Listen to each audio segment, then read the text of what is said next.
Assalamualaikum warahmatullahi wabarakatuh. Perkenalkan, kami dari kelompok 2 ke Akuntansi Syariah AD mau membahas mata kuliah akuntansi keuangan lanjutan. Saya sendiri ada Baskoro, NIM 125 dan ini saya Yesina Mawati, NIM 195 221 141. Hai, saya Devi Santi, NIM 195 211 118. Kemudian saya Ananda Dwi Bowo, NIM 195 221 144. Di sini kami akan menjelaskan soal pada buku Dwi Martani halaman 60 soal 2.5. Berikut penjelasannya. A few moments later. Pada 2 Januari 2015, PT Investor mengakuisisi 35% saham PT Investi senilai 175 juta. Pada saat akuisisi, nilai ekuitas PT Investi adalah 500 juta. PT Investor memiliki pengaruh signifikan atas PT Investi. Pada saat akuisisi, tidak terdapat selisih antara nilai wajar dan nilai tercatat atas seluruh aset dan liabilitas PT Investi. PT Investi sendiri melaporkan rugi bersih tahun 2015 sebesar 250 juta dan membayar dividen sebesar 90 juta. Pada PT Investi kembali melaporkan rugi bersih pada tahun 2016 sebesar 200 juta dan tidak membayar dividen. Sedangkan pada tahun 2017 PT Investi berhasil membukukan laba bersih sebesar 50 juta dan masih belum bisa membayar dividen. Terjadi investasi di PT Investi sebesar 175 juta sehingga terjadi pencatatan jurnal investasi pengakuan investasi awal. Pada 2 Januari 2015 terjadi investasi pada entitas asosiasi pada kas senilai 175 juta.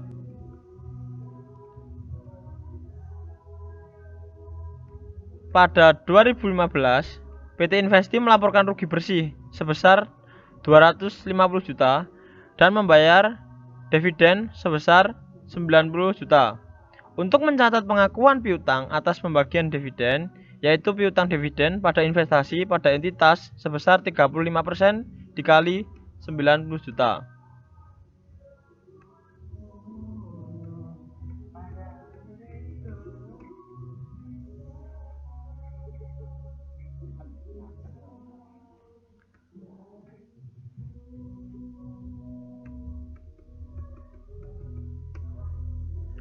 Kemudian terjadilah hasilnya adalah 31.500.000.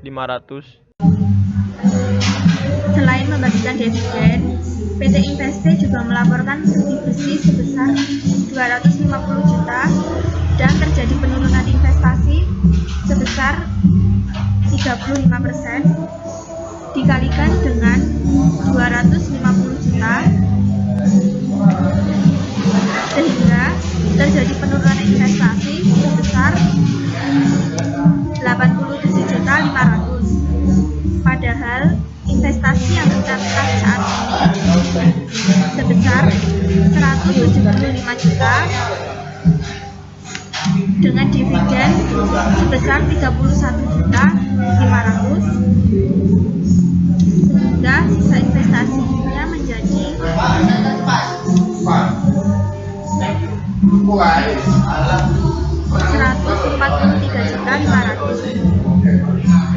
Selisih antara sisa investasi dengan penurunan investasi sebesar 56 juta dan tidak dicatatkan karena terjadi sisa investasi.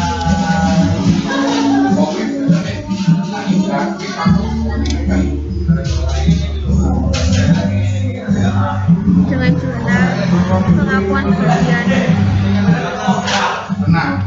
atas entitas sebesar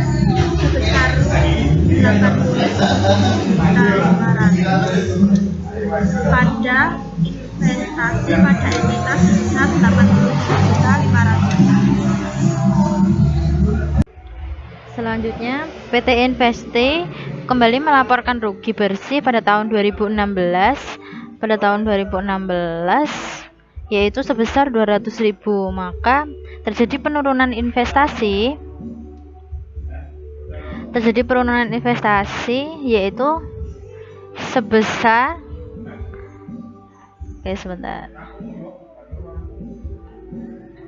terjadi penurunan investasi sebesar 200.000, yang mana nantinya penurunan investasinya menjadi 70 juta. Padahal investasi tercatat saat ini adalah 175 juta, dan tidak, karena di dalam tahun 2016 tidak mengumumkan atau melaporkan pembagian dividen, sehingga di sini dividennya kosong dan sisa investasinya adalah 175. Jadi selisih dari sisa investasi dan penurunan investasinya menjadi 105, dan ini juga tidak dicadangkan karena terjadi sisa investasi. Maka dalam jurnalnya yaitu bagian rugi atas entitas pada investasi pada entitas yaitu sebesar 70 juta.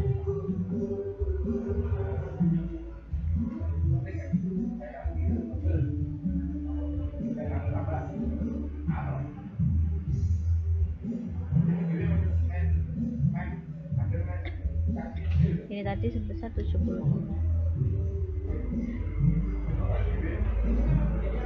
yaitu mencatat pengakuan bagian rugi atas entitas. Pada tahun 2017, PT Investi berhasil membukukan laba bersih sebesar 50 juta dan masih belum bisa membayarkan dividen. Perusahaan Investi untung 50 juta. Nah, persentase kepemilikan kita adalah senilai 17.500.000. Itu dari 35% dikalikan dengan 50 juta.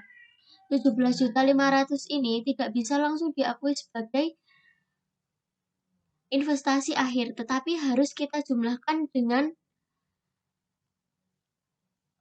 untuk menutup kerugian kita pada tahun 2015 dan 2016, sehingga keuntungan ditambah dengan jumlah sisa investasi 2015 dan 2016 yang hasilnya 161 juta. Itu dari 56 juta ini dikalikan ditambah dengan 150 juta ini.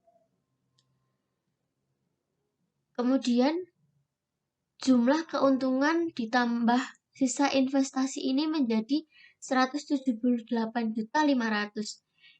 Nah, itu yang diakui sebagai penambahan investasi pada entitas asosiasi. Sekian penjelasan dari kelompok kami. Apabila kelompok kami ada salah kata dan kurang jelas dalam menjelaskan, kami mohon maaf. Terima kasih atas perhatian.